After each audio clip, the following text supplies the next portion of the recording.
Mari kita berdoa.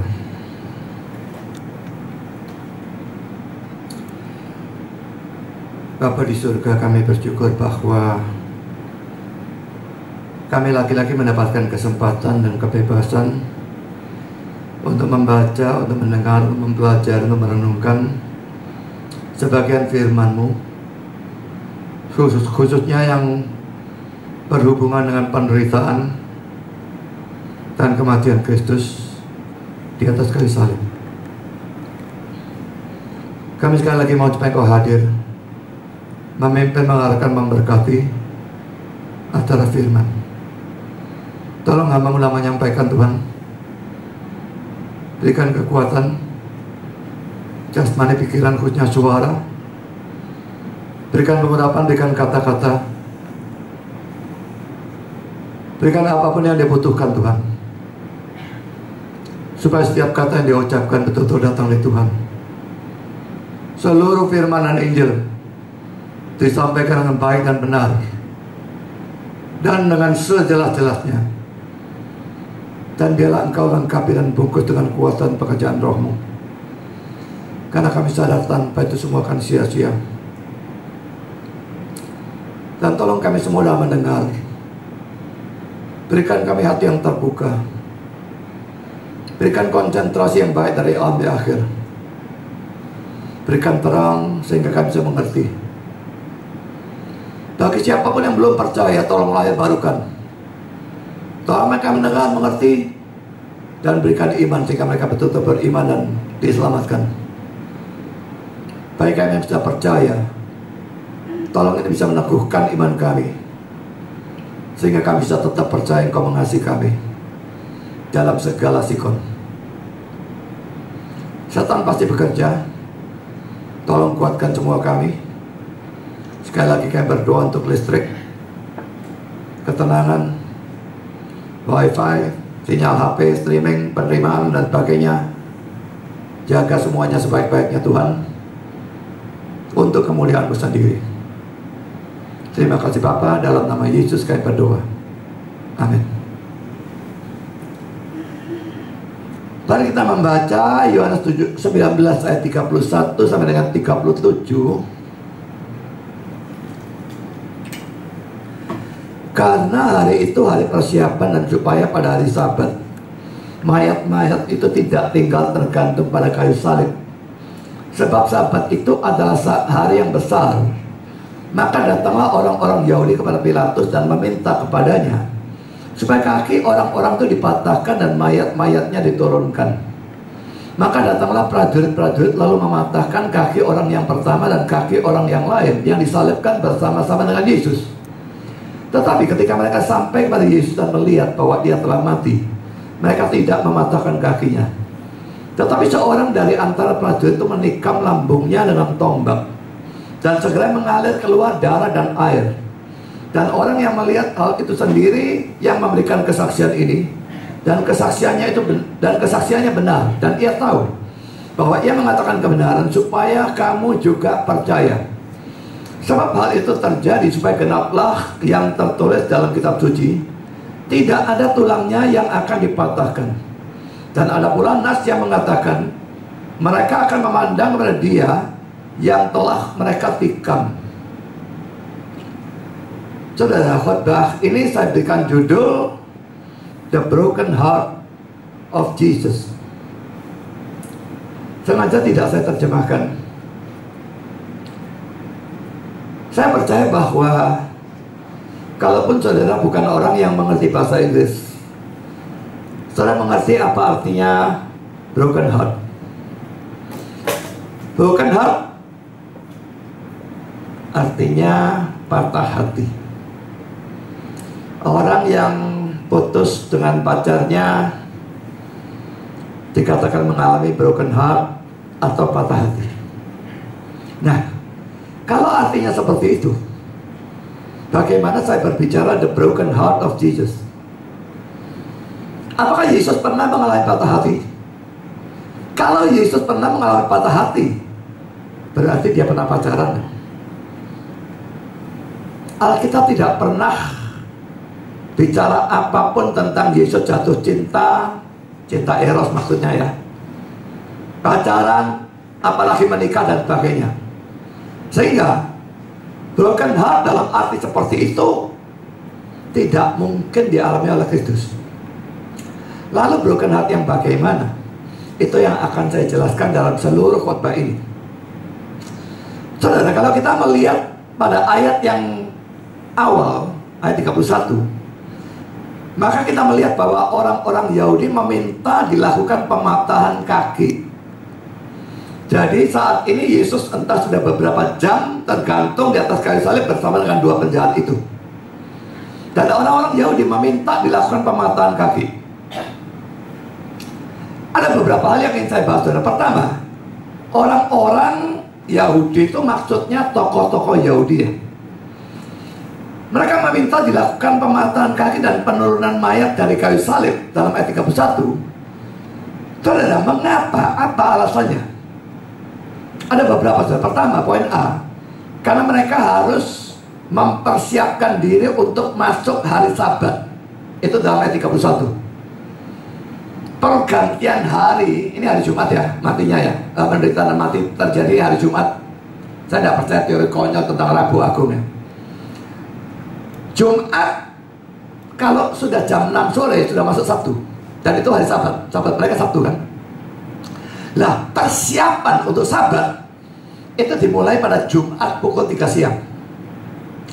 Ini hal pertama. Jadi mereka mau mempersiapkan, mereka tidak bisa nunggu di sana. Jadi mereka mau orang untuk mati cepat. Kedua, poin B, dikatakan dalam ayat 31, Sabat itu adalah hari yang besar. Maksudnya, saudara, hari itu adalah hari Sabat yang istimewa. Mengapa dikatakan istimewa? Karena menjelang atau bertepatan dengan Paskah Perjanjian Lama, Passover.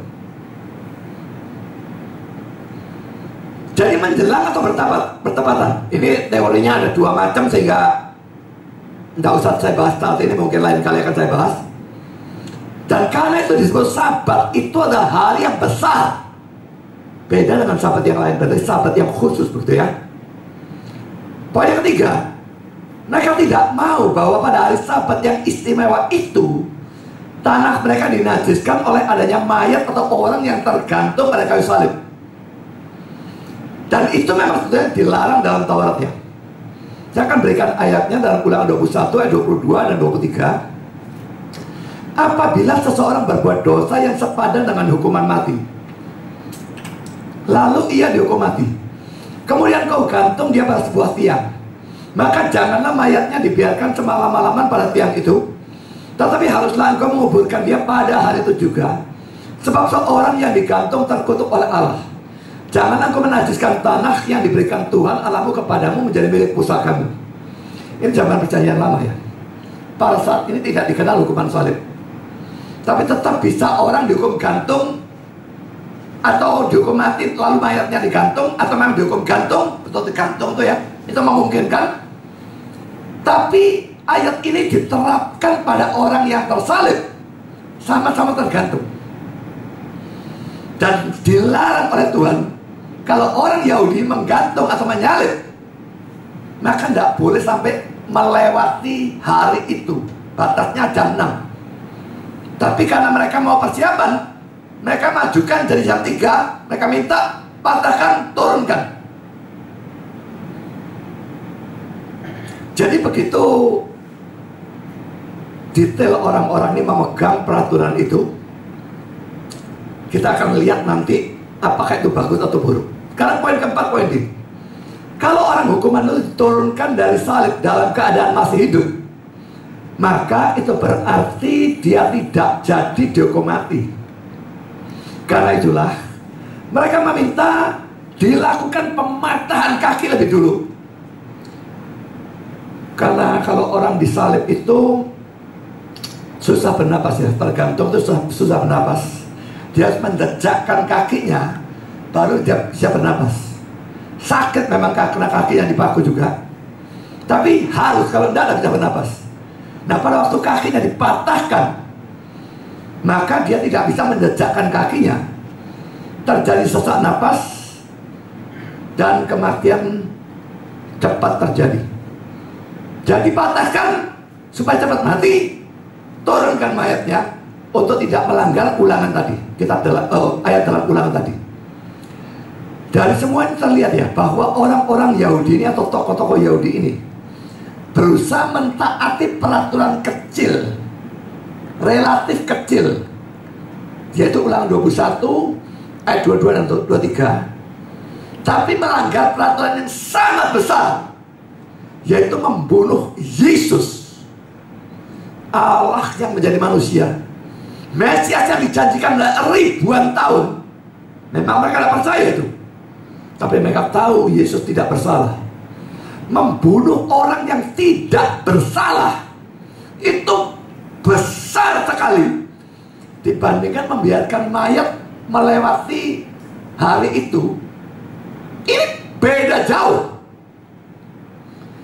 Karena itu tepatlah kecaman Yesus kepada mereka atau terhadap mereka dalam Matius 23 ayat 23 dan 24.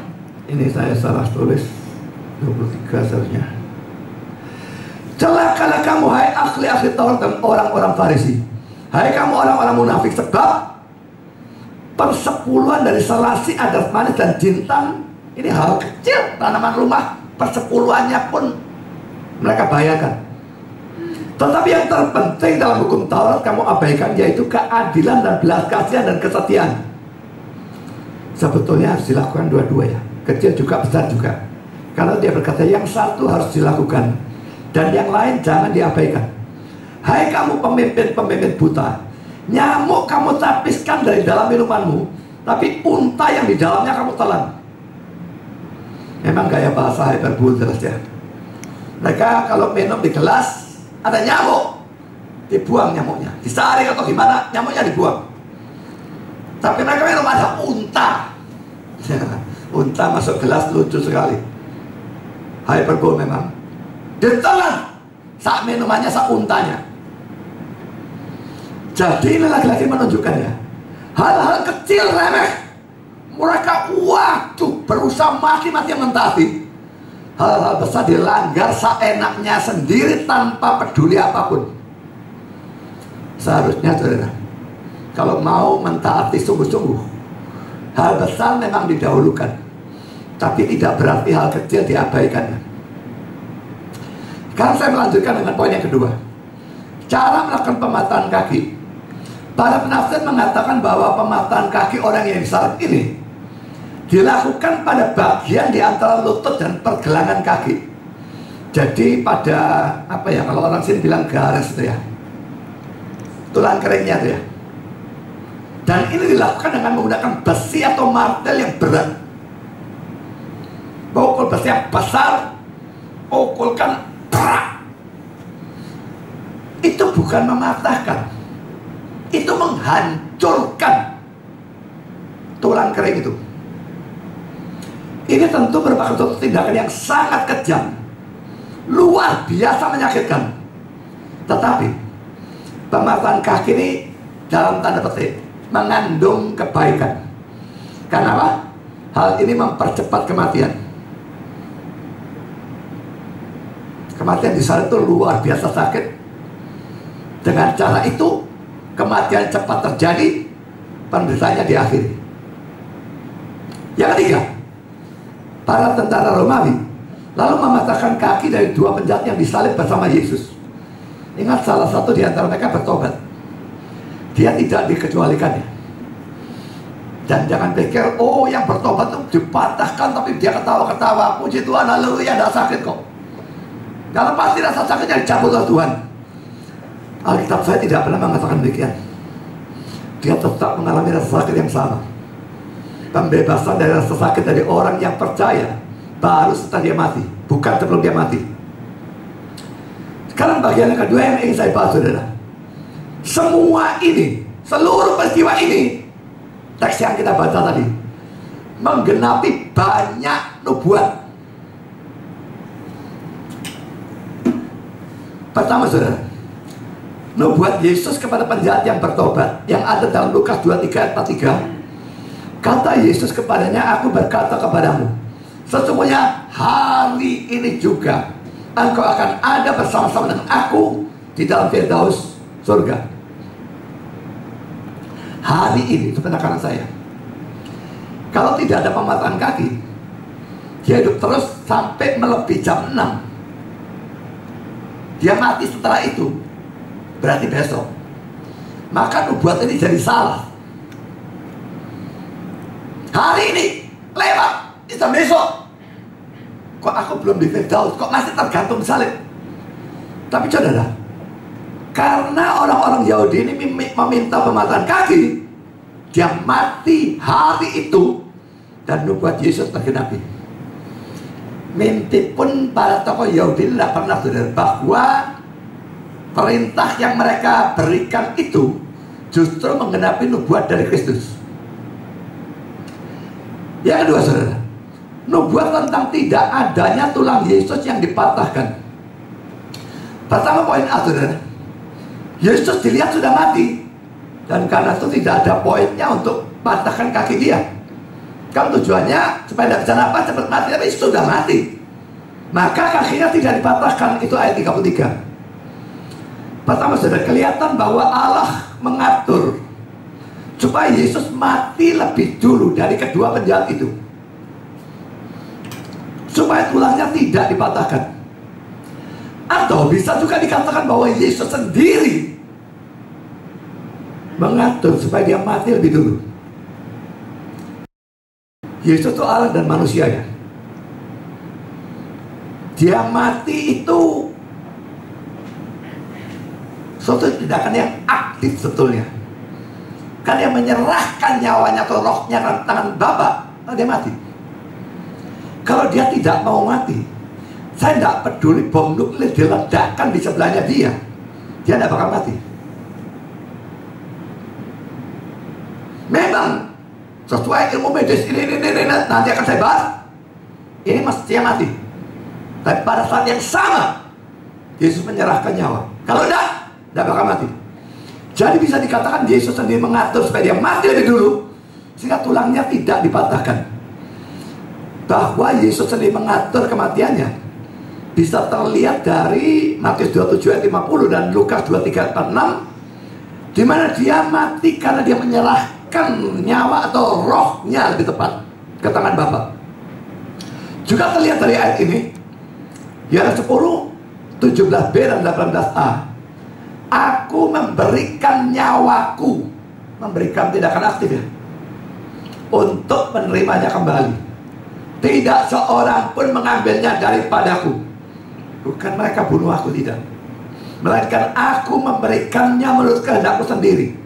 Aku berkuasa memberikannya dan berkuasa mengambilnya kembali. Kita masih tidak melihat bahwa kematiannya merupakan tindakan aktif.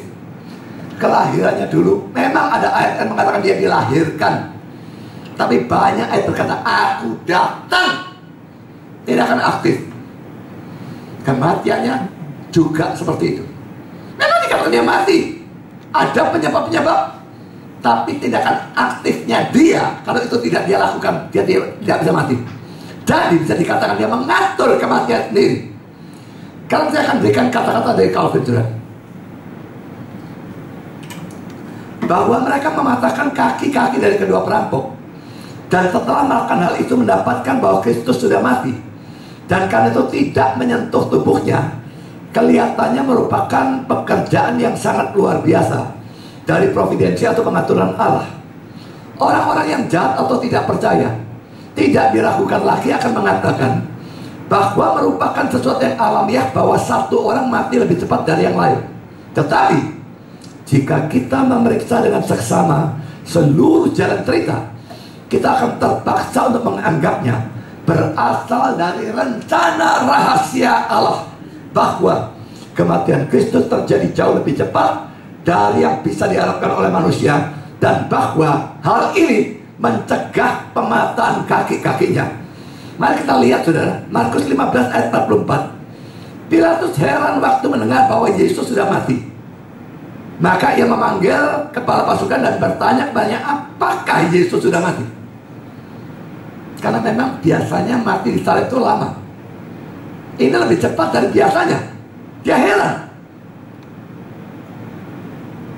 Jadi jelas bahwa ada sesuatu yang lain, yaitu pengaturan Allah atau pengaturan Yesus sendiri, membuat Yesus mati lebih cepat dari yang seharusnya. Tapi ingat, ini bukan berarti penderitaannya dikurangi. Karena sebelum ayat ini, dalam ayat 28 sampai dengan 30, dia berkata, aku haus dan sebagainya, lalu sudah selesai. Sudah selesai menunjukkan penebusannya sudah selesai, baru dia secara aktif mati. Jadi bukan dia secara aktif mati sebelum penebusannya selesai, tidak. Penebusan selesai, sudah beres tugasnya, maka dia mati. Yang kedua sekarang, mengapa Allah atau Yesus mengatur sehingga kaki Yesus tidak dipatahkan? Ini kan nubuat harus dikenapi ya. Nubuat yang mana? Kita lihat ayat 36. Sebab hal itu terjadi supaya genaplah yang tertulis dalam kitab suci, tidak ada tulangnya yang akan dipatahkan. Jadi kaki atau tulang Yesus dijaga supaya tidak dipatahkan, supaya dengan demikian nubuat perjanjian lama tergenapi. Nubuat yang mana? Dalam Keluaran 12 ayat 46 tentang perayaan Paskah ya, Passover, Paskah PL. Paskah itu harus dimakan dalam satu rumah juga. Tidak boleh kau bawa sedikit pun dari daging itu keluar rumah. Satu tulang pun tidak boleh kamu patahkan. Bandingkan Bilangan 9 ayat 12, saya tidak tuliskan, coba baca sendiri, kurang lebih sama. Tentang perjamuan Paskah, mereka domba, seperti domba, bisa ganti kambing. Kalau makan lain saudara, mereka bisa potong seenaknya, pecah sebagian pecah. Tapi kalau Paskah tidak bisa. Mereka boleh kerokoti sesukanya, tapi tidak boleh ada satu tulang pun yang dipatahkan. Itu diatur dalam peraturan perayaan Paskah, dan Tuhan memberikan itu. Tulangnya tidak boleh patahkan. Kalau kamu makan yang lain, perjamuan lain, sesukanya, mau diremukkan juga boleh. Tapi kalau perjamuan Paskah, tidak boleh. Dan ingat saudara, domba Paskah ini adalah tipe atau gambaran dari Kristus. Dan ingat juga, tipe memang merupakan nubuat. Kita lihat ayatnya ya, 1 Korintus 5:7. Buanglah ragi yang lama itu, supaya kamu menjadi adonan yang baru, sebab kamu memang tidak beragi. Sebab anak domba Paskah kita juga telah disembelih, yaitu Kristus. Jadi anak domba Paskah itu tipe dari Kristus. Kristus antitipe atau penggenapannya. Dulu diberikan peraturan, tidak boleh tulang dipatahkan, harus digenapi dalam antitipenya. Tulang Kristus tidak boleh dipatahkan, apalagi diremukkan dengan martil besi itu. Maka diatur, dia mati lebih dulu, sehingga tulangnya tidak dipatahkan. Karena yang ketiga, nubuat tentang penusukan tombak terhadap Yesus dalam ayat 34 dan 37. Pertama, poin A, tentara Romawi itu sebetulnya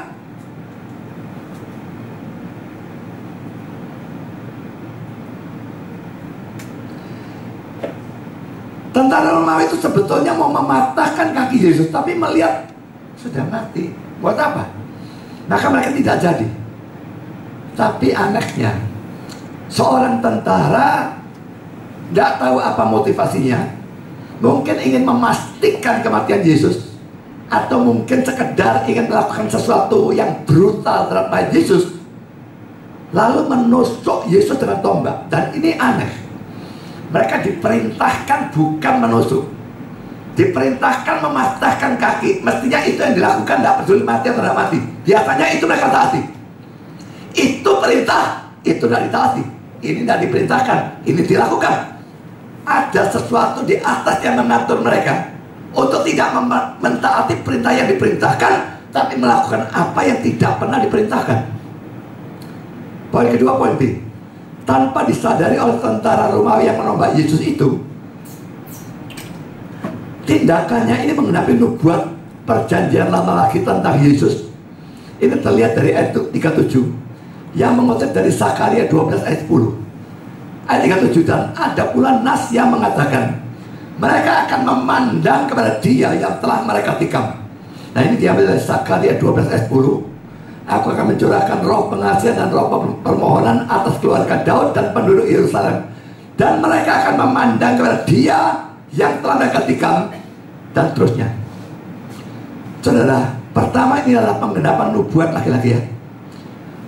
Jadi nubuatnya adalah Zakaria 12 ayat 10. Yesus ditikam. Laki-laki mimpi pun tentara itu tidak mikir, dia menggenapi nubuat dalam perjanjian lama. Asal dia lakukan, tapi dia menggenapi. Mari kita lihat kata-kata J.C. Ryle. Tak sedikit pun tentara Romawi yang ceroboh bermimpi bahwa ia adalah seorang penolong yang kuat atau sangat besar dari agama suci kita.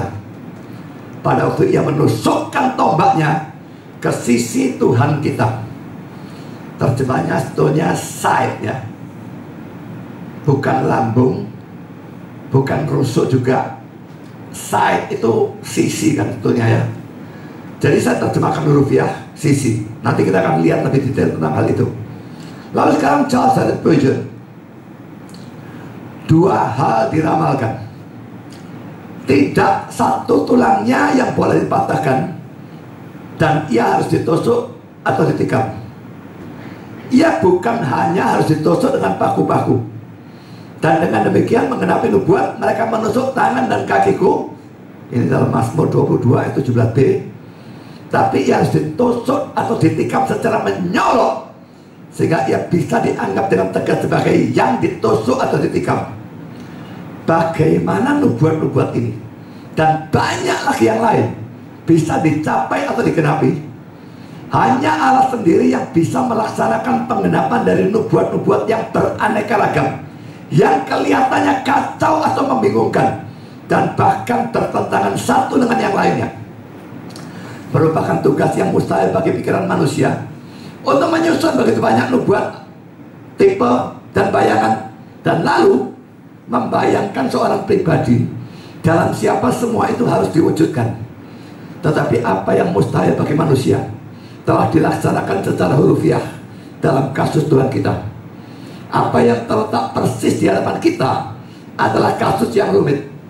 Karena jika hormat kepada Sang Juru Selamat menyebabkan tentara itu tidak mematahkan tulangnya, bukankah rasa hormat itu juga akan menyebabkan dia juga membiarkan dagingnya, maksudnya ada nusuk gitu ya mestinya ya. Jika kebrutalan yang kasar menusuk atau menikam sisinya, mengapa kebrutalan itu tidak mematahkan kaki-kakinya? Bagaimana manusia bisa ditahan dari satu tindakan kekerasan atau kekejaman? Dan itu merupakan tindakan yang telah disahkan oleh orang yang berwenang. Dia diperintahkan untuk itu. Dan bagaimana ia melakukan kekerasan atau kekejaman yang lain yang tidak pernah diusulkan atau disebutkan kepadanya?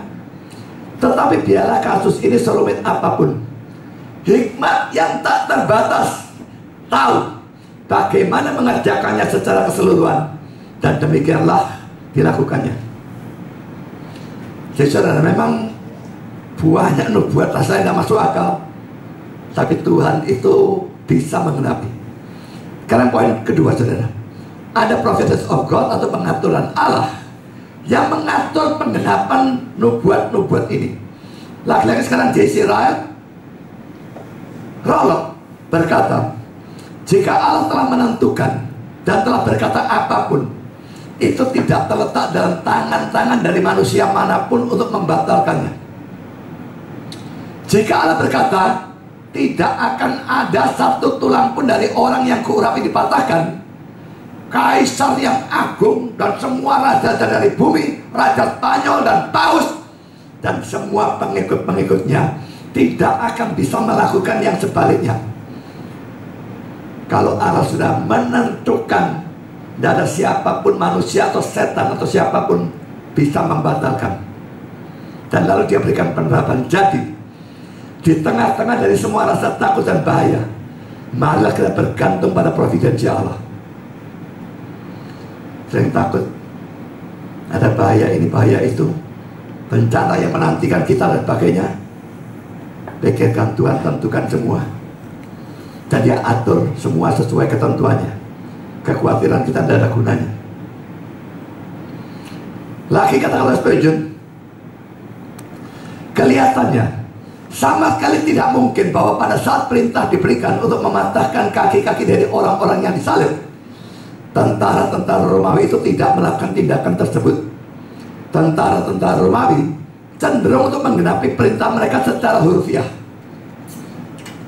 Perintah diberikan untuk mematahkan kaki-kaki mereka. 2 dari 3 orang yang disalib telah mengalami hal itu. Tetapi tidak ada tentara yang boleh meremukkan satu tulang pun dari tubuh yang kudus atau keramat itu. Mereka melihat bahwa Yesus sudah mati dan mereka tidak mematahkan kaki-kakinya. Tetapi engkau baru melihat satu dari nubuat-nubuat itu yang digenapi. Ia juga harus ditusuk atau ditikam. Dan apa yang masuk ke dalam pikiran dari tentara Romawi itu, pada waktu dalam saat yang begitu singkat, ia memutuskan untuk memastikan bahwa Yesus yang kelihatannya sudah mati itu betul-betul sudah mati. Mengapa ia membuka sisi yang kudus atau keramat itu dengan tombaknya? Ia tidak tahu apa-apa tentang nubuat itu. Lalu mengapa ia menggenapi ramalan dari sang nabi? Tidak ada kebetulan di sini. Di mana ada hal seperti itu? Tangan Tuhan ada di sini. Dan kami ingin memuji dan memuliakan Providence yang Maha Tahu dan Maha Kuasa, yang dengan demikian menggenapi kata-kata wahyu. Allah menghormati firman-Nya sendiri. Dan sementara ia memperhatikan supaya tidak ada tulang anak yang dipatahkan, ia juga memastikan supaya tidak ada teks kitab suci yang kudus yang dipatahkan atau dilanggar. Tuhan mengatur nubuat firman harus digenapi. Tidak ada nubuat yang gagal. Ini salah satu keunggulan Alkitab kita yang tidak ada dalam kitab suci lain. Nubuatnya luar biasa banyak, semua digenapi dengan sempurna. Tidak ada yang meleset. Ada yang belum digenapi, tapi akan digenapi seperti kedatangan Yesus yang kedua. Tapi yang digenapi tidak ada yang meleset. Yang ketiga, para tentara itu melakukan semua itu sebagai orang atau agen bebas. Tapi pada saat yang sama, mereka melakukan apa yang sudah ditetapkan oleh Allah. Ini kebebasan dalam pandangan reform ya. Spurgeon menekankan bahwa para tentara bertindak dengan kehendak bebas atau free will mereka, baik pada waktu mereka tidak mematahkan kaki Yesus maupun pada waktu seorang dari mereka menikam Yesus dengan tombak. Tapi pada saat yang sama, mereka menggenapi ketetapan kekal dari Allah. Allah tetapkan itu harus terjadi. Tapi waktu terjadi, tidak ada yang maksa mereka. Mereka melakukan dengan free will mereka sendiri. Mereka akan bebas. Mereka bukan robot. Jadi doktrin reform dalam hal ini banyak difitnah, perlu diluruskan. Karena keempat, mengapa dalam ayat 37 dan dalam Zakaria 12 ayat 10 itu orang-orang Yahudi dianggap sebagai orang-orang yang menikam Yesus? Padahal yang menikam Yesus itu kan tentara Romawi. Tapi dalam ayat 37 maupun Zakaria 12 ayat 10 dianggap orang-orang Yahudi. Jawabannya saudara, karena mereka adalah penyebab atau dalang dari penderitaan dan kematian Kristus. Dan karena itu mereka dianggap sebagai pelaku dari semua itu.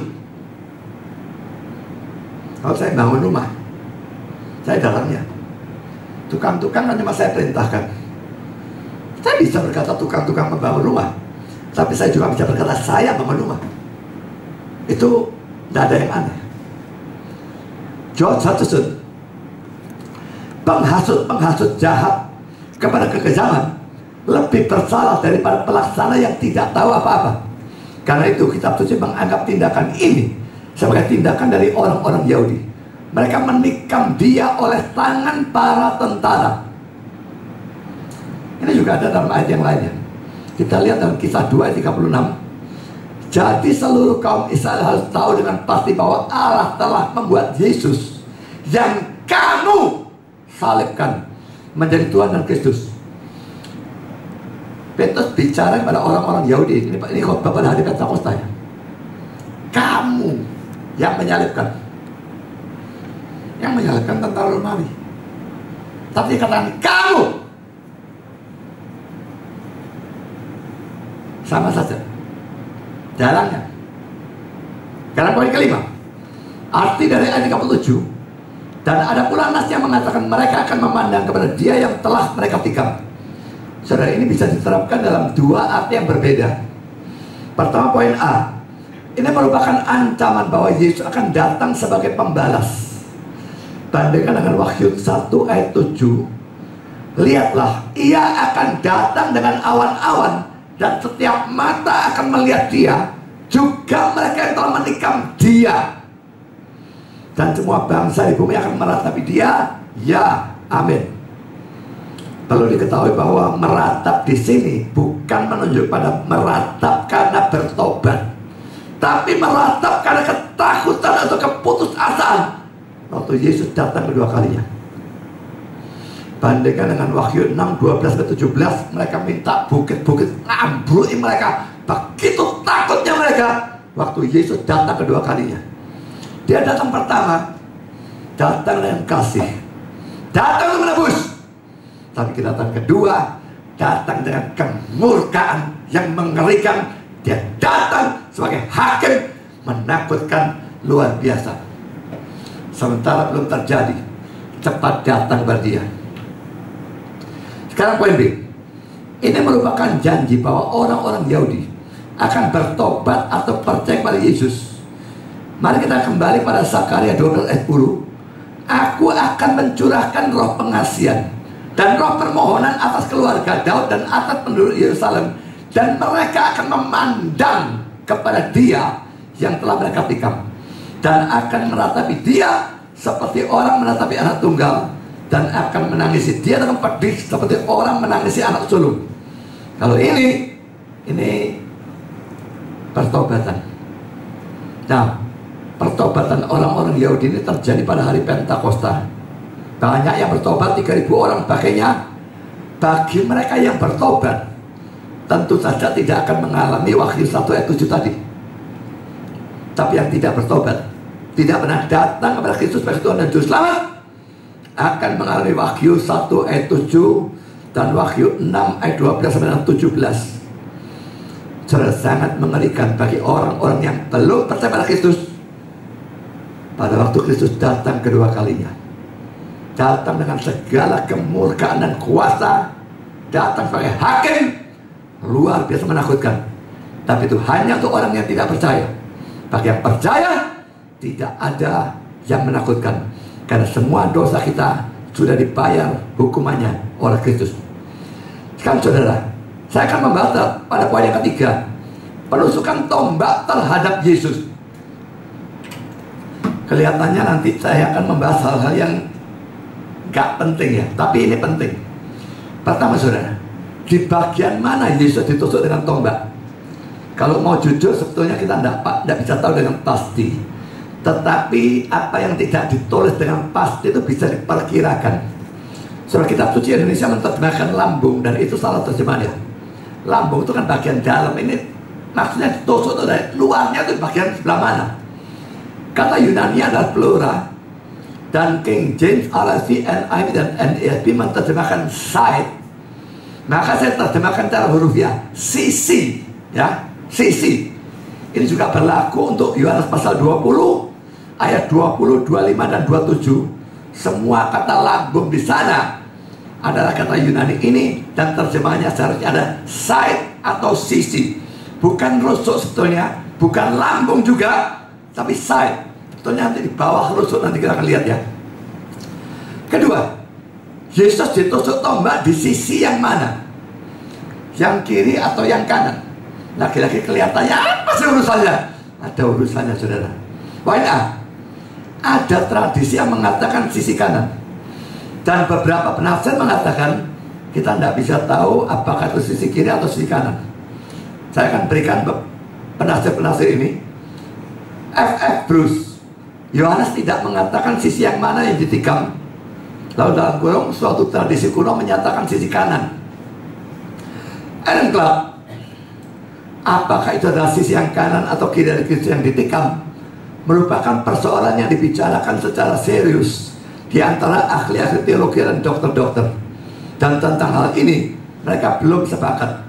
Kami yakin bahwa ini bukan merupakan sesuatu yang penting. Saya tidak setuju dengan dia, karena Roh Kudus tidak menyatakannya. Roh Kudus bisa menyatakan implisit, saudara. Look, karena saya tahu bacanya gimana. Seorang pelukis yang terkenal, yang lukisan tentang penyaliban itu ada di Augsburg, tidak memberi luka pada sisi manapun. Pada waktu ia ditanya alasannya, aku akan memberinya, katanya, pada waktu aku diberi informasi sisi yang mana yang ditikam. Dia tidak tahu daripada gambar salah, sama dia tidak digambar. Poin ini, saudara, saya sendiri sangat condong untuk menyetujui pandangan dari mayoritas penafsir yang mengatakan bahwa yang ditikam adalah sisi kiri. Alasannya, saudara, pertama, seorang tentara Romawi itu dilatih untuk membunuh, sehingga dia tentu akan menusuk jantung yang ada di dada sebelah kiri. Kedua, kalau tentara itu tidak kidal, jumlah orang kidal itu sedikitnya. Kalau dia tidak kidal, maka dia akan memegang tombak dengan tangan kanan begini ya, tangan kanan bagian belakang tombak, dan tangan kiri di bagian depan tombak, tusuk begini ya. Dalam posisi seperti itu, kalau dia mau menusuk sisi kanan Yesus, sini, kalau bayangkan ya, maka dia harus pergi ke belakang sini kira-kira, hampir di belakang Yesus, baru nusuk sisi kanan. Ini rasanya tidak masuk akal. Lebih memungkinkan dia dalam posisi berhadapan dengan Yesus, dan kalau dia nusuk begini, yang kena pasti yang kiri. Bill Anderson, jika tombak itu dipegang dalam tangan kanan, dan ini mungkin sekali, maka besar kemungkinannya bahwa sisi kiri Yesus yang ditusuk. Untuk menambah kekuatan argumentasi ini, poin ketiga, ada juga yang mengatakan bahwa kalau ini ditusuk bukan sisi kiri, maka tidak mungkin bisa keluar darah dan air. Tidak terjadi kalau kanan yang tusuk seperti itu. Sekarang kita masuk poin ketiga, arah penusukan tombak. Kita perlu mengingat bahwa orang yang disalib itu posisinya lebih tinggi, kira-kira 3 kaki, mungkin sekian ya. Meja normal itu biasanya 75 cm, jadi lebih tinggi sedikit. Mungkin kalau mimbar ini ketinggian barangkali, saya tidak tahu sekian, mungkin sekian ya, 90 cm naik ke atas dari orang yang ada di tanah. Karena orang yang disalib itu letaknya agak tinggi, jelas bahwa arah penusukan tombak itu ke atas, sini, kiri, tusuknya ke atas, maka itu mengenai jantung. Spurgeon mengatakan mungkin menusukkan tombaknya betul-betul menembus jantung. Karena poin keempat, dalamnya penusukan tombak atau besarnya luka, ya, luka di luar ini, besarnya luka penusukan tombak. Luka pada sisi Yesus karena penusukan tombak ini cukup besar. Ini terlihat dari 2 ayat ini ya. Yohanes 20:25. Ini kata-kata Thomas ya, sebelum aku mencucukkan jariku ke dalam bekas paku. Kalau bekas paku dia mau tusukkan jarinya ya, dan mencucukkan tanganku ke dalam lambungnya atau sisinya sebetulnya. Lalu ayat 27, Yesusnya muncul, dia berkata, taruhlah jarimu di sini dan lihatlah tanganku, ulurkanlah tanganmu dan cocokkanlah ke dalam lambungku atau sisiku. Jadi untuk bekas paku di tangan Yesus, Thomas ingin mencocokkan jarinya.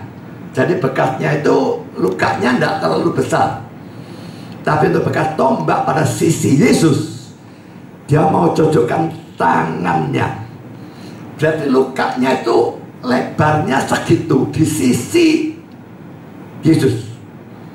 Ini menunjukkan bahwa bekas penusukan tombak itu sangat besar dan jauh lebih besar dari bekas paku di tangan Yesus. Untuk bisa menghasilkan lubang sebesar itu, tombak itu harus ditusukkan cukup dalam, sedikitnya 4 atau 5 inci atau bahkan lebih. Dan ini dari bawah naik ke atas, mestinya mengenai jantungnya. Karena poin yang kelima, perlu ditekankan bahwa bukan penusukan tombak itu yang menyebabkan Yesus mati. Karena pada waktu ditusuk tombak, Yesus sudah mati. Ayat 33 mau dipatahkan, kan dikatakan dia sudah mati. Dan sebelumnya dalam ayat 28 dan 30 kita melihat dia sudah mati. Hanya saja kita tidak tahu sudah berapa lama, berapa menit, berapa jam dia mati persisnya, kita tidak tahu. Waktu ditusuk dan waktu dia mati, jaraknya berapa, tidak tahu. Tapi yang jelas, bukan karena ditusuk lalu dia mati. Dia sudah mati sebelum ditusuk. Hendrickson mengutip dokter ya, ini bukan dokter ya, medical doctor dari ya, Besma, menganggap seperti yang dilakukan beberapa orang, bahwa tombak itu menusuk jantung yang masih hidup sehingga menyebabkan keluarnya darah dan air, bertentangan dengan ilmu pengetahuan. Karena kalau demikian, kalau dia masih hidup, maka darah murni yang akan keluar, tidak ada air. Dalam penyaliban itulah kematiannya terjadi, bukan dalam penusukan tombak oleh seorang tentara. Ya, bukan ditombak baru mati, mati dulu baru ditombak. Matinya karena penyaliban itu sendiri, dan dia menyerahkan nyawanya. Yang keenam, pada waktu Yesus ditusuk tombak, maka keluar darah dan air dalam ayat 34b. Dan ini membingungkan semua penafsir, karena banyak orang berkata bahwa kalau orang hidup ditusuk, maka hanya akan keluar darah tanpa air. Dan kalau orang mati ditusuk, tidak akan keluar apa-apa. Lalu mengapa pada waktu Yesus ditusuk bisa keluar darah dan air? Ada yang sekedar mengatakan bahwa Yohanes tidak mempedulikan penyebab kematian Kristus atau bagaimana Kristus mati, tapi hanya peduli dengan fakta bahwa Kristus memang sudah mati. Kalau memang hanya peduli itu, mengapa dia katakan keluar darah dan air? Ini kata F.F. Bruce. Tetapi yang diperhatikan oleh Yohanes adalah fakta kematiannya, bukan penyebab kematiannya. Saya tidak setuju. Kalau cuma fakta, kenapa diceritakan keluar darah dan air? Ini ada sesuatu yang dia ingin sampaikan.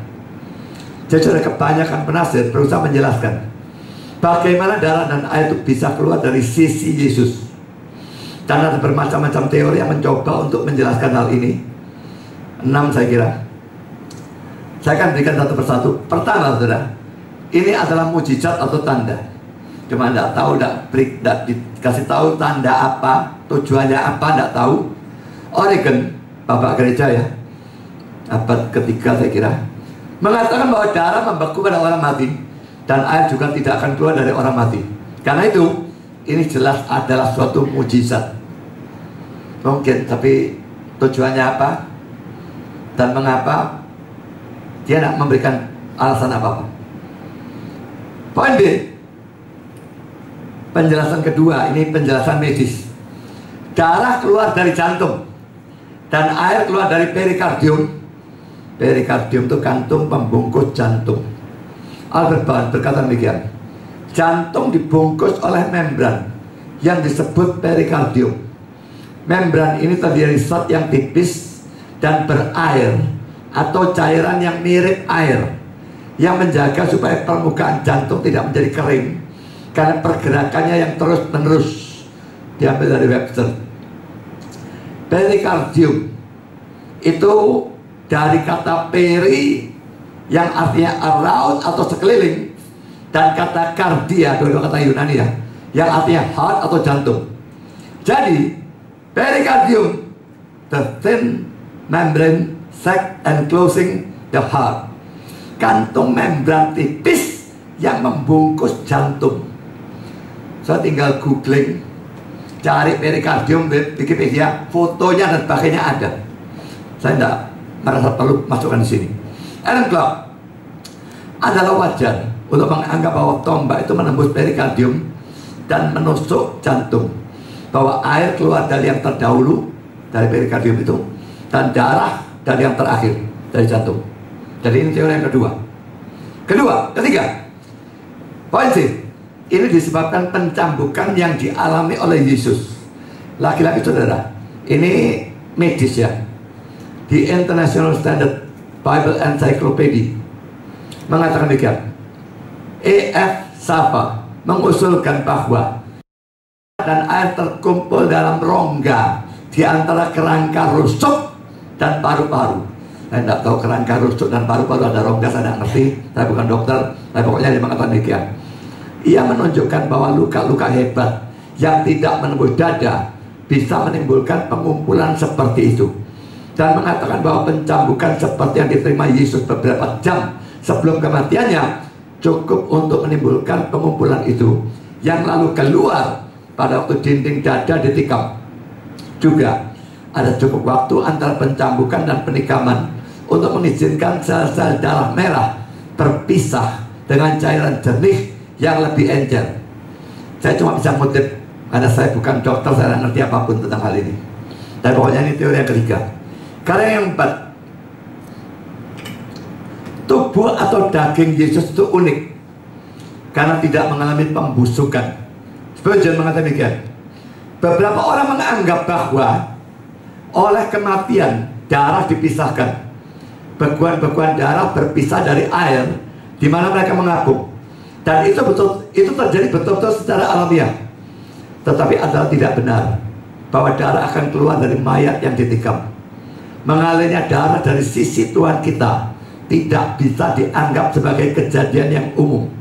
Memang darah tidak akan mengalir dari mayat biasa, tetapi ingat bahwa tubuh Tuhan kita itu unik karena tubuh itu tidak mengalami pembusukan.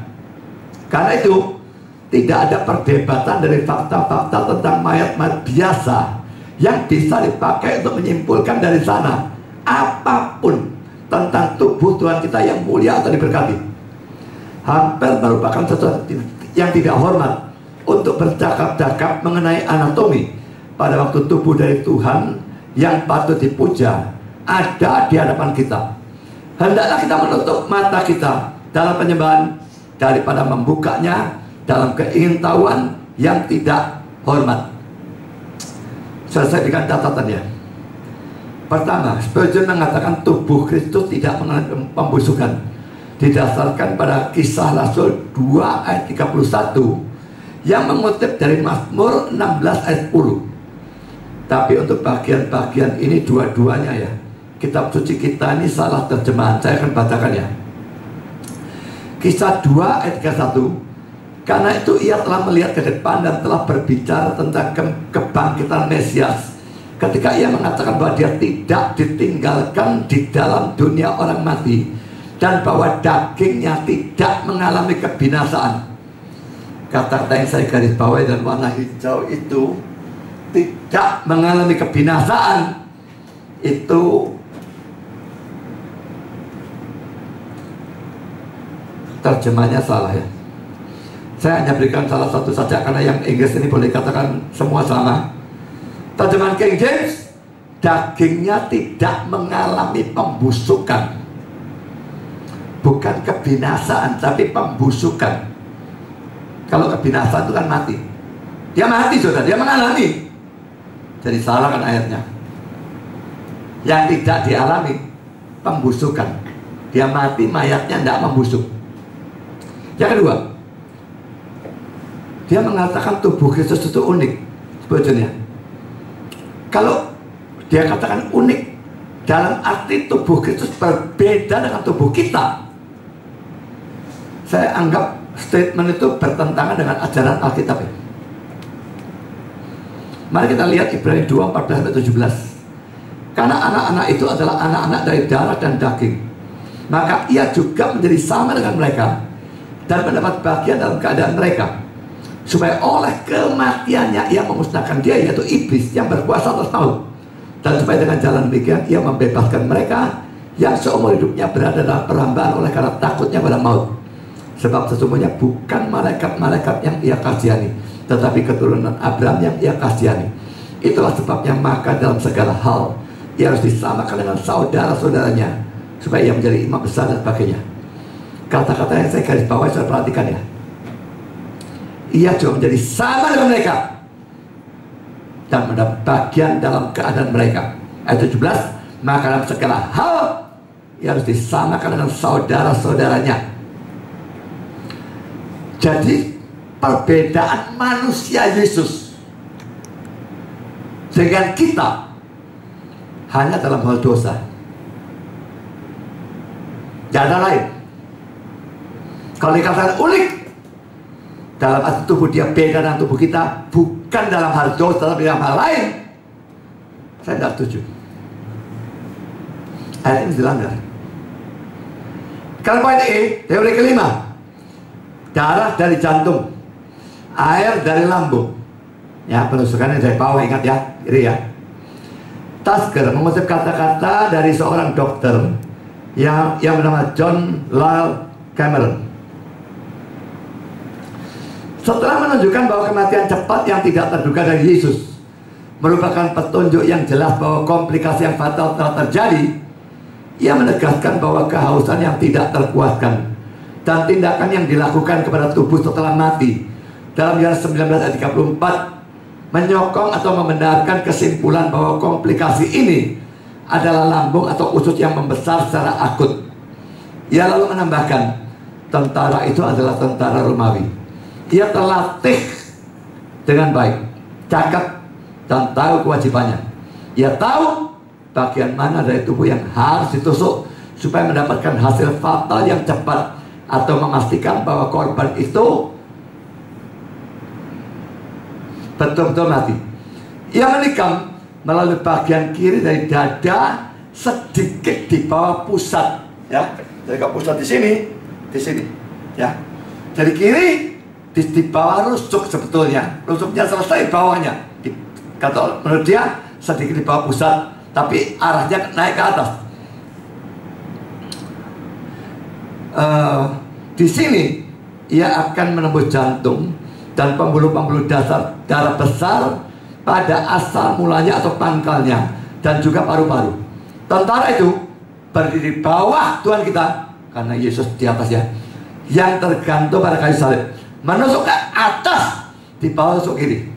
Mata tombak yang lebar tajam bermata dua menusuk perut atas, membuka lambung atau usus yang menggelembung besar, menusuk diafragma, memotong, membuka lebar jantung dan pembuluh-pembuluh dasar darah besar, arteri dan pembuluh darah yang sekarang atau saat itu menggelembung dengan darah, bagian yang cukup banyak dari semua darah dalam tubuh, dan mencabik paru-paru.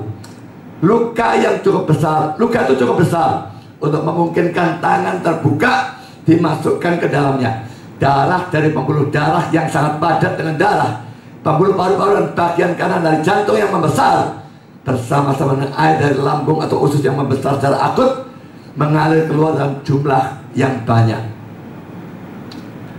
Jadi ini teori yang kelima. Laki-laki, ini urusan dokter. Sekarang poin F, saudara. Teori jantung pecah. Ini yang saya sebut the broken heart. Jadi bukan patah hati, tapi diterjemahkan bukan dalam arti kiasan patah hati karena putus cinta atau apapun. Broken heart diterjemahkan jantung pecah. William Buckley berkata demikian. Biasanya, tentu saja, tubuh orang mati tidak mengeluarkan darah. Diusulkan bahwa apa yang terjadi adalah bahwa pengalaman Yesus secara fisik dan emosi begitu mengerikan sehingga jantungnya pecah. Jantungnya pecah, di sini dia mengatakan dalam bahasa Inggris, his heart was ruptured. Pecah memang. Pada saat hal ini terjadi, darah dari jantung bercampur dengan cairan dari kantung pembungkus jantung. Tombak tentara itu menusuk kantung pembungkus jantung dari kardium tadi ya, dan campuran cairan dan darah itu keluar. Adalah sesuatu hal yang menyentuh hati untuk percaya bahwa Yesus, dalam arti hurufiah dari istilah ini, mati karena jantung yang pecah. Di sini kata bahasa Inggris yang digunakan, died of a broken heart. Dan saya tidak menerjemahkan patah hati, tapi jantung yang pecah.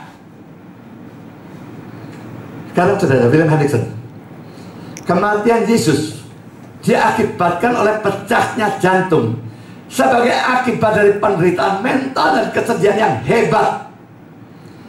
Kematian seperti itu terjadi hampir seketika, dan darah yang mengalir ke perikardium akan membeku atau mengental menjadi gumpalan merah dalam kurung darah, dan serum atau cairan yang transparan dalam kurung air. Darah dan air ini lalu keluar karena tusukan tombak. William Hendriksen lagi, yaitu Dr. Besma, secara bijaksana menahan diri dari penarikan kesimpulan yang pasti. Memastikan tidak bisa. Persoalan ini terlalu tidak pasti, dan para spesialis penyakit jantung kurung buka, dan khususnya tentang pecahnya jantung kurung tutup, tidak sependapat dalam hal ini. Meskipun demikian, jelas dari artikel itu bahwa Dr. Besma condong pada teori jantung pecah ini sebagai penjelasan dari darah dan air yang keluar dari sisi Yesus. Sekarang saya berikan keberatan terhadap teori jantung pecah ini ya. Nanti saya berikan dukungan lagi, jadi saya berikan perdebatannya di International Standard Bible Encyclopedia. Mengatakan demikian, pikiran atau gagasan yang romantis bahwa Yesus secara hurufiah mati karena jantung yang pecah, a broken heart, pertama-tama diajukan oleh Strauss pada tahun 1847. Telah kehilangan peminat. Dulu ada, sekarang tambah lama tambah ada peminat kalau dia. Pecahnya jantung dengan sendirinya memang dikenal, memang ada. Betul, jantung pecah itu ada. Tetapi hal itu tidak terjadi di bawah tekanan mental atau emosi. Itu merupakan akibat dari penyakit jantung yang mendahuluinya. Untuk mana dalam kasus Yesus kita tidak punya petunjuk. Masa Yesusnya sakit jantung? Ini cuma terjadi kalau ada sakit jantung mendahului. Betul-betul pecah bisa. Itu keberatan yang diajukan. Saya berikan jawaban saudara terhadap keberatan ini. Penderitaan yang Yesus alami pada saat itu memang luar biasa dan unik, tidak ada duanya. Jadi saudara, bukan tubuh Yesus yang unik, lalu tubuh dia beda dengan kita. Dia beda dengan kita cuma dalam hal dosa, tubuhnya sama. Tapi yang tidak sama, yang unik adalah penderitaan fisik dan mental yang dia alami pada saat ini. Itu unik dan tidak ada duanya. Dan ingat, ini dia alami untuk memikul dosa saudara dan saya. Mari kita melihat kata-kata Herman Hoeksema. Karena itu, tak seorang pun bahkan dalam neraka. Bayangkan ya, kalau saudara masuk neraka, penderitaannya luar biasa hebat. Yang paling enak pun di neraka luar biasa menderita. Tapi kalau orang masuk neraka, dia menderita hanya untuk hukuman dosa-dosa dia satu orang sendirian. Tak seorang pun bahkan dalam neraka bisa menderita apa yang diderita oleh Kristus dalam sepanjang hidupnya, dan terutama di kayu salib. Karena ini sekarang alasannya. Yang pertama, tak seorang pun bisa merasakan murka Allah sebagai orang yang tak berdosa. Kalau orang berdosa merasakan murka Allah, sebetulnya tidak menderita mestinya dalam hal itu. Karena dia sadar, aku memang berdosa. Penjatuh menegur temannya kan. Kita mengalami ini karena kita memang jahat, kita layak, tapi orang ini tidak salah. Yesus merasakan murka Allah pada orang tidak berdosa, dan itu menyakitkan betulnya. Saya lanjutkan. Dan yang kedua, tak seorang pun bisa memikul seluruh beban murka Allah terhadap dosa dunia. Bahkan dalam neraka, setiap orang akan menderita sesuai dengan dosa pribadinya, dan dalam posisi pribadinya dalam kesendirian. Tetapi Kristus memikul dosa dari semua miliknya, semua orang pilihan, sebagai orang yang tidak berdosa. Menurut sama seorang atlet teologi reform, jadi jelas dia percaya penebusan terbatas. Tidak semua, tapi sudah tetap orang pilihan cukup banyak ya. Bayangkan kalau seorang masuk neraka, itu penderitaannya luar biasa, tapi itu dia memikul hukumannya dia sendiri. Orang pilihan mulai zaman Adam sampai kiamat, hukumannya dipikul oleh Kristus. Padahal semuanya seharusnya masuk neraka ya. Kalau katakanlah 1 miliar orang yang dipikul oleh Kristus, satu orang masuk neraka itu penderitaannya luar biasa. Dan Yesus saat ini memikul hukuman 1 miliar orang. Penderitaan beban mental yang luar biasa untuk saudara dan saya. Kalau saudara sekarang menderita, saya tidak peduli karena apa.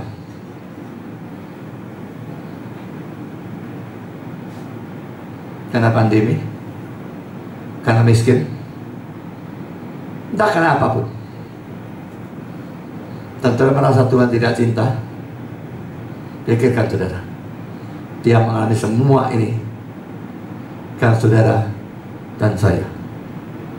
Dalam keadaan apapun, selalu percaya dia cinta kita. Kalau tidak, dia tidak akan mau mengalami ini. Saya lanjutkan saudara ya. Karena itu saudara, kita tidak perlu heran mengingat beban mental maupun fisik yang unik, lain daripada lain, tidak pernah terjadi pada siapapun, luar biasa hebatnya. Pada saat ini lalu terjadi hal-hal yang tidak cocok dengan ilmu kedokteran. Tubuhnya dia unik, tidak tubuhnya biasa. Bebannya, penderitaannya unik. Itu yang luar biasa. Sehingga terjadi hal-hal yang tidak masuk akal. Ada beberapa hal saya jelaskan. Pertama saudara, Hendriksen lagi-lagi mengutip Dr. Besma ini. Adanya sejumlah cairan dan bekuan darah yang keluar dari luka tusukan tombak, seperti digambarkan di atas, hanya bisa keluar dari jantung atau dari kantung tipis pembungkus jantung. Kita harus setuju dari permulaan bahwa sebelum ini tidak ada penyakit pada tubuh Kristus. Dia adalah domba Allah yang sempurna. Orang-orang yang mempunyai otoritas berkata bahwa ada sesuatu yang sangat jarang, hampir tidak mungkin, bahwa sebuah otot jantung bisa pecah. Tetapi Kristus menderita seperti yang tidak pernah dialami oleh siapapun sebelum atau sesudah itu. Jika jantung Kristus tidak pecah, adalah sukar untuk menjelaskan pengumpulan darah dan air seperti yang digambarkan oleh Yohanes. Keluarnya cairan dari perikardial atau kantung pembungkus jantung normal sebanyak 1 ounce. Ounce ini satuan Inggris ya, itu kira-kira 28 gram atau kurang dari itu, hanya merupakan cucuran kecil yang tidak akan diperhatikan oleh siapapun. Berarti dia tidak setuju kalau ini airnya dari perikardium, karena itu cuma sedikit, cuma 28 gram, berarti kurang lebih 28 cc. Dibandingkan darahnya, mestinya tidak akan terlihat kalau dari perikardium. Karena poin kedua, Bill Madison, teori ini menekankan kehebatan dari penderitaan mental dan rohani Kristus. Biasanya kematian oleh penyaliban tidak menyebabkan jantung pecah, tetapi ini bukanlah kematian biasa. Penderitaannya unik, bebannya unik, dan kematiannya unik. Penderitanya memikul murka Allah terhadap dosa. Ia mengalami penderitaan, kematian kekal, rasa sakit dari neraka. Penderitaan kematian kekal itu nyambung ya. Ia mengalami penderitaan kematian kekal, rasa sakit dari neraka, dan tuh banyak orang pilihannya dia pikul semua. Yang ketiga, The International Standard Bible Encyclopedia berkata demikian: karena penderitaan Tuhan kita tidak ada contohnya dalam pengalaman manusia, maka dapat dimengerti bahwa hal itu disertai dengan kondisi-kondisi fisik yang unik. Saudara, sekarang saya ajak saudara mundur di Taman Getsemani. Malam sebelum dia ditangkap, ya, sesaat sebelum ditangkap, pada waktu Yesus bergumul dalam doa, itu pergumulan yang unik. Tubuhnya tidak unik, pergumulannya unik. Dan pada saat itu sudah terjadi fenomena fisik yang luar biasa. Beban mental, beban fisik luar biasa, sehingga terjadi fenomena fisik yang luar biasa yang boleh dikatakan tidak masuk akal, yaitu keluarnya keringat seperti titik darah dalam Lukas 22 ayat 44. Itu masih bergumul. Sudah terjadi fenomena yang tidak masuk akal. Saya tidak tahu apakah itu bisa terjadi pada diri orang lain, tapi itu luar biasa. Fenomena yang tidak masuk akal. Kalau dalam pergumulannya terjadi fenomena tidak masuk akal, apalagi dalam pencambukan, penyalipan dan sebagainya, di mana beban dan penderitaannya jauh lebih hebat dari sana. Laki-laki tubuhnya biasa, sama dengan kita, tapi penderitaan dan bebannya memikul hukuman dosa semua orang pilihan. Itu beban yang luar biasa. Apakah aneh kalau terjadi fenomena yang lebih luar biasa, lebih aneh, lebih tidak masuk akal dari yang terjadi di Taman Getsemani, yaitu jantung yang itu bukan yang mengherankan. Karena menurut saya ini tidak bisa dinilai sesuai dengan kedokteran. Kedokteran bilang harus ada penyakit jantung mendahului, kalau tidak bisa terjadi jantung pecah. Itu untuk orang normal. Dia tubuhnya normal, tapi bebannya tidak normal. Bebannya yang unik membuat tidak laku di teori kedokteran. Bisa terjadi hal seperti itu. Sekarang sudah poin yang keempat. Teori jantung pecah ini bahkan mempunyai dasar Alkitab. Hendrickson mengutip Dr. Besma yang berkata demikian: Mazmur 69 ayat 21 menubuatkan, celah itu telah mematahkan hatiku. Mematahkan hatiku itu kalau diterjemahkan secara kiasan ya. Kalau mau diterjemahkan hurufiah, memecahkan jantungku. Dalam bahasa Inggris, reproach has broken my heart. Celah itu telah memecahkan jantungku kalau mau hurufiah. Ayat selanjutnya melanjutkan, mereka memberiku empedu sebagai makananku, dan pada waktu aku haus, mereka memberi aku minum cuka atau anggur asam. Kita menganggap bahwa nubuat yang kedua, ayat selanjutnya itu ya, yang ayat 22 ya, digenapi secara hurufiah. Empedunya dicampurkan dengan anggur yang diminumkan kepada dia sebagai semacam ramuan bius, itu sebenarnya kita bahas ya. Jadi kita menganggap nubuat yang kedua digenapi secara hurufiah, tetapi banyak yang menganggapnya sebagai sesuatu yang fantastis untuk menafsirkan ayat 21 juga secara hurufiah. Mengapa? Kalau ayat 22-nya hurufiah, mengapa ayat 21-nya tidak dihurufiahkan? Ini Alkitab Bahasa Inggris dan Indonesia beda satu ayat ya. Inggris 20 dan 21, tapi Indonesia 21 dan 22. Saudara, saya berikan catatan ya. Poin A, dalam kitab suci Indonesia Mazmur 69 ayat 21a berbunyi, celah itu telah mematahkan hatiku. Dari LAI menerjemahkannya sebagai suatu kiasan. Broken heart diterjemahkan mematahkan hati, kayak patah hati. Tapi dalam terjemahan NIV, ini ayat 20 ya, berbunyi, scorn has broken my heart. Nah, broken my heart atau has broken my heart itu bisa diterjemahkan dua macam. Telah mematahkan hatiku, atau kalau mau diterjemahkan hurufiah, telah memecahkan jantungku.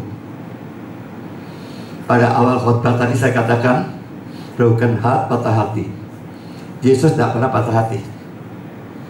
Kalau ini diartikan patah hati, patah hati bagaimana? Ini bisa diartikan memecahkan jantungku. Itu kalau mau rupiah. Broken my heart, memecahkan jantungku. Dalam poin B, dalam Alkitab Indonesia Mazmur 69 ayat 22, ini terjemahnya ngawur ya.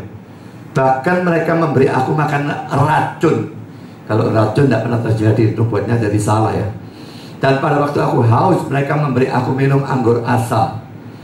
Terjemahan NIV, mereka memberi empedu. Kau empedu, bukan racun, dalam makananku, dan memberiku cuka atau anggur asam untuk kehausanku.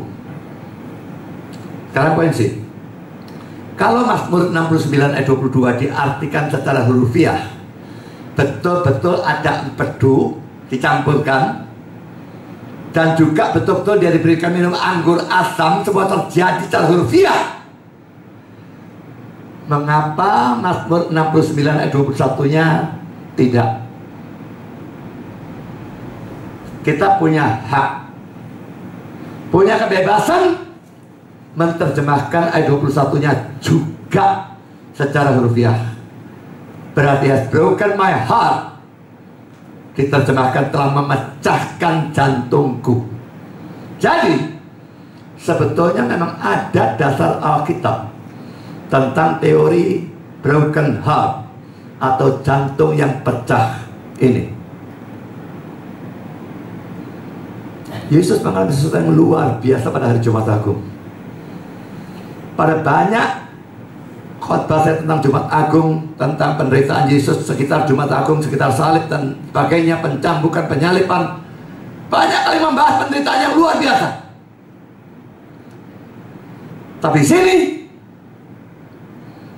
kematiannya pas dia serahkan nyawa atau roh, pada saat jantungnya betul-betul pecah karena beban yang luar biasa, memikul hukuman dosa semua orang pilihannya,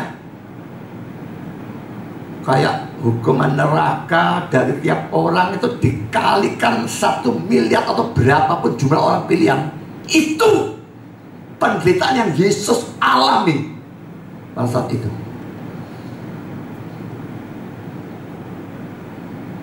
Dan jantungnya betul-betul pecah.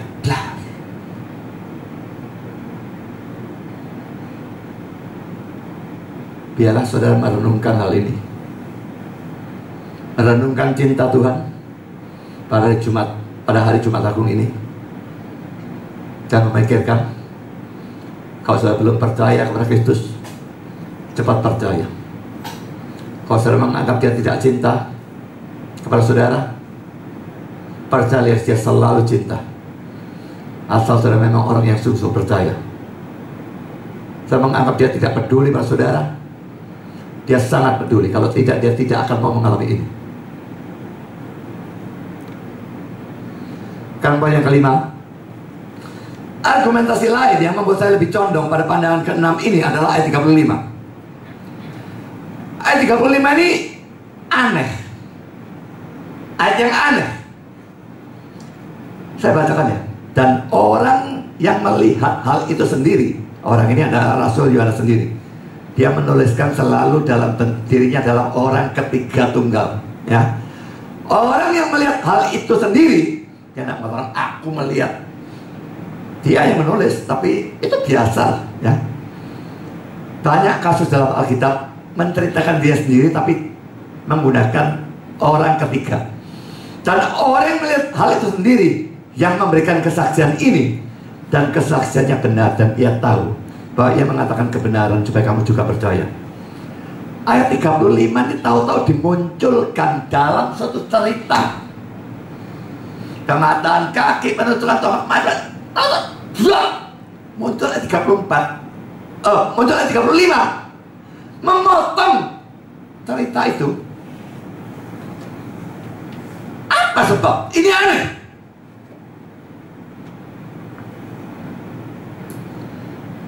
Spurgeon mengatakan ia pasti atau yakin tentang apa yang ia lihat, dan ia memastikan untuk melaporkannya dengan suatu catatan khusus. Catatan khususnya ayat 35 ini. Mengapa diberikan catatan khusus? Ini kata-kata Lenski. Begitu serius apa yang Yohanes laporkan, sehingga sekarang ia juga melakukan sesuatu yang sepenuhnya luar biasa. Tidak ada penginjil, Matius, Markus, Lukas, Yohanes, ini maksudnya penginjil itu ya. Dan bahkan tidak Yohanes dalam sisa Injilnya memutus suatu cerita sejarah untuk berbicara kepada para pembacanya secara pribadi dan untuk memastikan mereka berkenaan dengan kesaksiannya. Tapi sekarang Yohanes melakukan hal ini.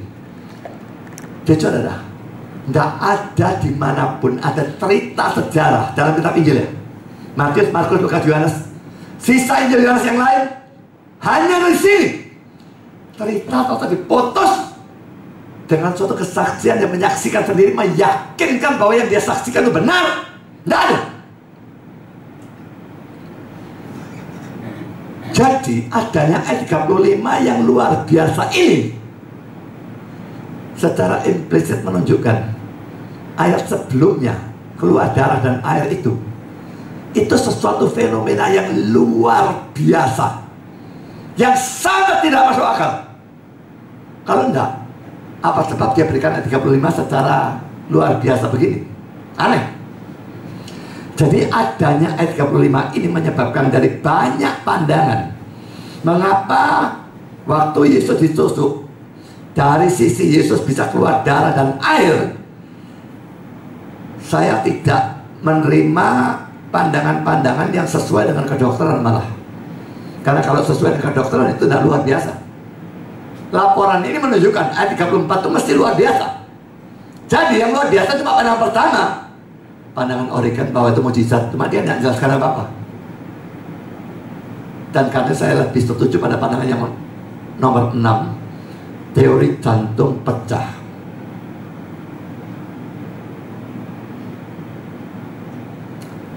Yesus mengalami broken heart, bukan patah hati, tapi jantung yang pecah akibat penderitaan fisik, mental yang luar biasa, yang unik, memikul hukuman dosa saudara dan saya. Sekarang poin yang ke-7. Apa artinya darah dan air yang keluar dari sisi Yesus itu? Pandangan Calvin dan Spurgeon. Poin A, Calvin menganggap pertama, darah menunjuk pada penebusan yang menyebabkan kita mendapatkan justification untuk pembenaran. Kedua, air menunjuk pembasuhan. Dalam PL itu banyak pembasuhan yang menyebabkan kita mendapatkan sanctification atau pengudusan. Ini menunjukkan bahwa Yesus adalah antitipal atau penggenapan ya, dari sacrifice atau korban kan mengeluarkan darah, dan washing, pembasuhan pakai air dalam PR.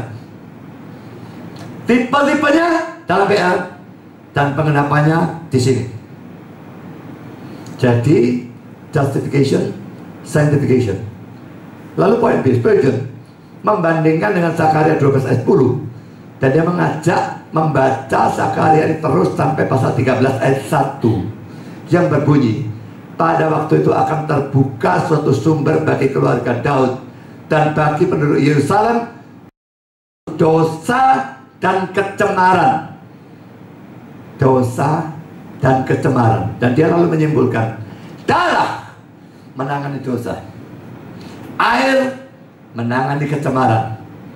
Jelas bahwa pandangan Calvin dan Spurgeon boleh dikatakan sama, biarpun penafsiran beda-beda caranya, tapi mereka sampai pada tafsiran yang sama. Dan saya paling condong dengan pandangan ini. Ada pandangan-pandangan lain saya buang karena waktu tidak memungkinkan. Dan rupa-rupanya saudara, berdasarkan ajaran inilah seorang bernama Todd Lady menulis lagu yang berjudul Rock of Ages, Cleft for Me. Tadi dinyanyikan ya dalam bahasa Inggris, bahasa Indonesia, padamu batu zaman. Mungkin banyak versi, saya tidak tahu ya. Ini saya bacakan dalam bahasa Inggrisnya ya, satu bait saja karena bait yang lain tidak berhubungan, bait yang satu ini yang berhubungan.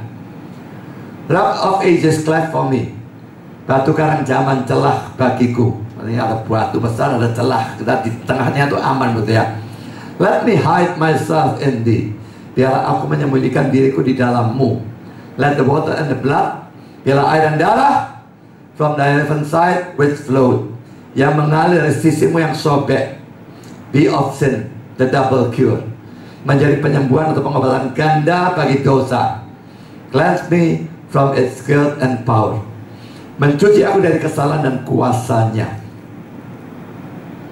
Jadi saudara, air dan darah yang mengalir sisimu yang sobek, dari jantung yang pecah, menjadi penyembuhan, pengobatan ganda bagi dosa, mencuci aku dari kesalahan dan kuasanya.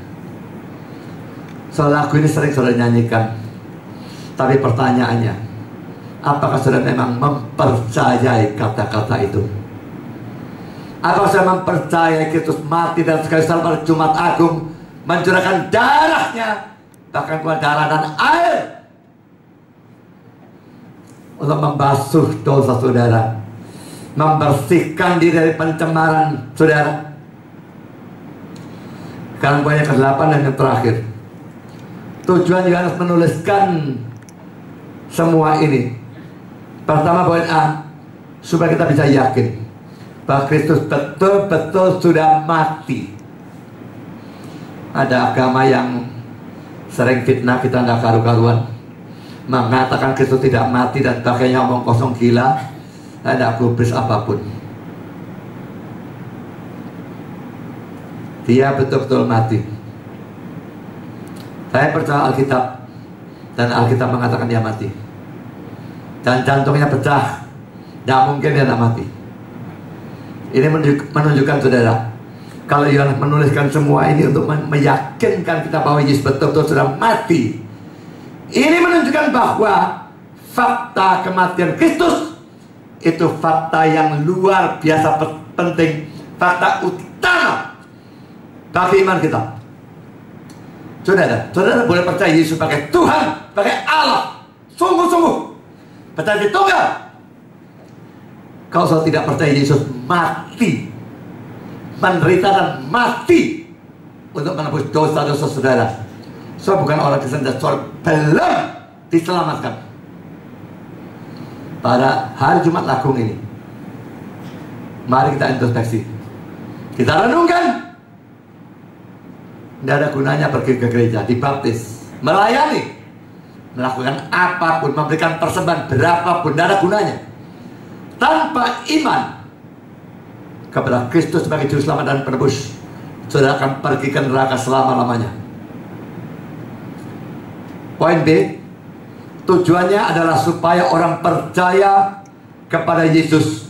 Tadi kita sudah baca ayat 35, tapi sekarang kita baca bagian akhirnya dari ayat 35 ini. Kita baca seluruhnya, tapi penekanan pada bagian akhir. Dan orang yang melihat hal itu sendiri yang memberikan kesaksian ini, dan kesaksiannya benar, dan ia tahu bahwa ia mengatakan kebenaran, supaya kamu juga percaya. Tujuan dia menceritakan semua penderitaan, luar darah dan air, kematian, supaya kamu juga percaya. Lansky menghubungkan ayat 35 ini, bagian akhir ini, dengan Yohanes 20 ayat 31. Tetapi semua yang tercantum di sini dalam kitab Injil Yohanes ya, telah dicatat supaya kamu percaya bahwa Yesuslah Mesias, Anak Allah, dan supaya kamu oleh imanmu memperoleh hidup dalam namanya. Saudara, Jumat Agung terjadi, dan kita tahun demi tahun merayakan. Kita pergi ke gereja, kita sebagai hamba Tuhan mungkin mengkhotbahkan, tapi saudara, kalau kita tidak percaya, tidak ada gunanya. Jumat Agung Kristus menebus dosa, tujuannya supaya kita percaya. Pikirkan saudara, jangan pikir aku sudah berbakti, aku sudah dibaptis, aku sudah baptis salam, sudah baptis apapun saya tidak peduli. Aku sudah pelayanan, aku rajin belajar firman, rajin berdoa, rajin memberitakan Injil, berikan persembahan rutin. Saya tidak tanya. Dan itu semua sangat sekunder, bahkan tidak ada artinya kalau saudara tidak percaya kepada Yesus sebagai Tuhan, dan khususnya sebagai juru selamat penebus yang telah memikul hukuman dosa saudara. Yesus mengalami broken heart, jantung pecah, dan kematian pada hari Jumat Agung. Tujuannya supaya saudara percaya. Yang belum percaya, cepatlah percaya. Yang sudah percaya, selalu percaya bahwa Dia mengasihi saudara dalam setiap sikon, dan balaslah mengasihi Tuhan. Kalau saudara masih ngirit uang pulsa sampai tidak mau ikut kebaktian online, apakah itu tanggapan yang cocok terhadap pengorbanan Kristus yang baru saya ceritakan?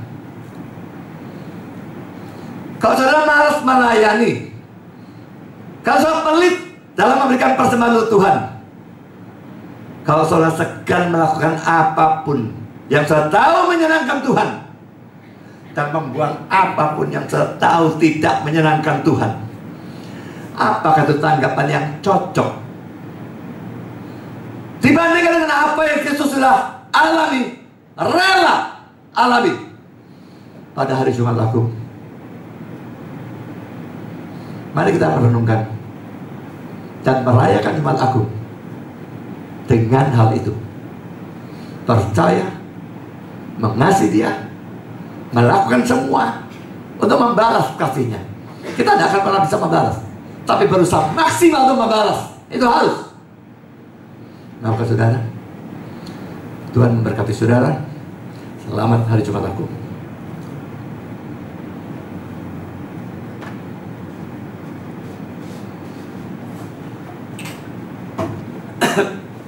Mari kita berdoa.